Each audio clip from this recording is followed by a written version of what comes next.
इस्तीफा देकर उत्तर प्रदेश की राजनीति में खलबली मचाने वाले स्वामी प्रसाद मौर्य इस वक्त मेरे साथ मौजूद हैं। मौर्य जी, पहले तो मैं ये बताइए कि आप सफाई हुए हैं या नहीं, क्योंकि संशय बरकरार है। 14 जनवरी को आपको सब स्पष्ट हो जाएगा मैं कहाँ हूँ, कितने लोगों के साथ हूँ, कौन कौन साथ खड़ा है, और साथ ही साथ आपको मालूम है मैं जहाँ खड़ा होता हूँ वहीं से नई लाइन तैयार होती है। रीता बहुगुणा जोशी जी कह रही हैं आप जमीनी नेता हैं, आपको रोका जाना चाहिए, कुछ चर्चा हुई है क्या आपकी उनसे? देखिए, क्योंकि वो राजनीतिक परिवार की हैं, राजनीतिक सोच है और वो हमारी बड़ी बहन जैसी हैं, इसलिए मैं उनका सदैव सम्मान करता रहा हूँ। पार्टी में एक साथ हूँ तो नहीं हूँ तो आपसी व्यवहार और बातचीत करने का तरीका हमारा हमेशा एक दूसरे से शिष्टाचार का रहा है, वो आगे भी रहेगा। अच्छा, मान मनोबल की कोशिश जारी है। अमित शाह जी का फोन आया था आपके पास और केशव मौर्य जो लगे हुए सारे लोग? इस्तीफा देने के बाद मैं लगातार मीडिया के बीच में हूँ। कौन टेलीफोन कर रहा है, कौन नहीं कर रहा है, मैं उसको अटेंड नहीं कर पा रहा हूँ।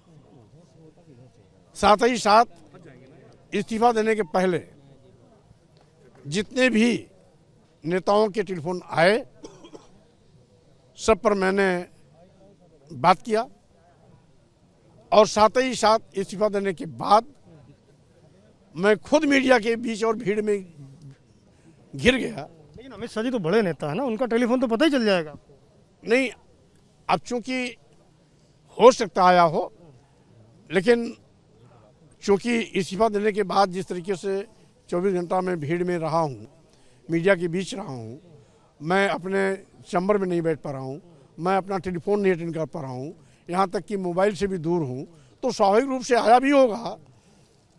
लेकिन मैंने जानबूझ करके कोई इग्नोर करने की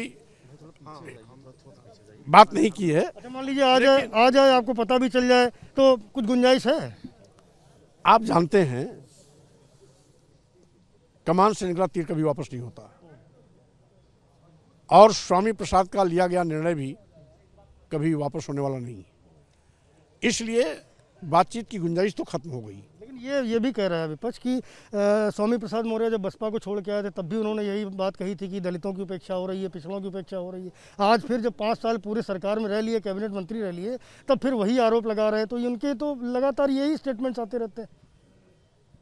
जो सही है वो स्टेटमेंट तो ही आएगा ना। आप क्या किसी से छिपा है?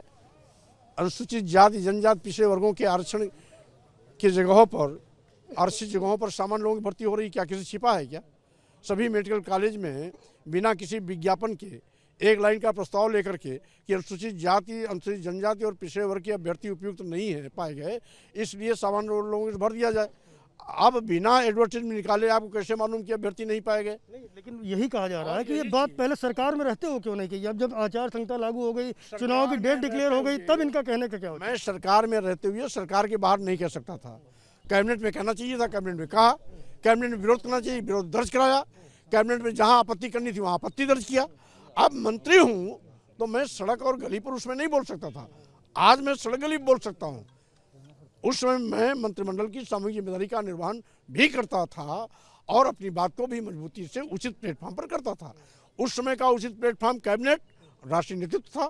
आज का उचित प्लेटफॉर्म सार्वजनिक स्थान है, सड़क है, गली कूचा है और सार्वजनिक स्थल है, आप लोग हैं, जनता है। इसलिए आज जब मंत्री मैं नहीं हूं तो मंत्रिमंडल की सामूहिक जिम्मेदारी के निर्वहन की जिम्मेदारी भी मेरे ऊपर नहीं है। आखिरी सवाल है कि मंत्री दारा सिंह चौहान, सैनी जी का नाम आप ले रहे हैं कि वो भी आपके साथ में समाजवादी पार्टी 14 तारीख को ज्वाइन करेंगे, लेकिन वहाँ से तो खंडन हो रहा है। मैंने क्या आपसे एक बार भी नाम लिया? अपनी बाइट से आप दिखा दीजिए। एक बार भी मैंने जब चर्चा ऐसी हो रही है कि स्वामी प्रसाद जी के साथ ही हो रही होगी तो उसको मेरे नाम से क्यों जोड़ा जा रहा है? मैंने तो कभी किसी के नाम भी नहीं लिया। आ रहे हैं कि नहीं ये लोग? कौन आएगा कौन नहीं आएगा 14 जनवरी को स्पष्ट हो जाएगा। खिचड़ी भोज होगा उस दिन सारे नेताओं का। स्वाभाविक रूप से वो इत्तेफाक से खिचड़ी की तारीख भी है। हमारे भारतीय संस्कृति में खिचड़ी और मकर संक्रांति का बहुत महत्वपूर्ण दिन होता है और ऐसा संजोग बना है कि 14 जनवरी को भी मेरा भी फैसला आने जा रहा है। राजनीतिक खिचड़ी पकनी तय है। स्वाभाविक रूप से उस दिन के फैसले से जो सरकार है इसकी विदाई तय और नई सरकार का आना तय। बहुत शुक्रिया हमसे बात करने के लिए। स्वामी प्रसाद मौर्य हैं जिनका कहना है कि बहुत सारे पत्ते अभी खुलने बाकी हैं और 14 जनवरी जब खिचड़ी का दिन होगा, मकर संक्रांति होगी, तो उस दिन कई सारी ऐसी चीज़ें सामने आएंगी जिनको लेकर के उत्तर प्रदेश की राजनीति में हलचल होना लाजमी है। कैमरामैन फैसल के साथ संजय त्रिपाठी, एबीपी न्यूज़, लखनऊ।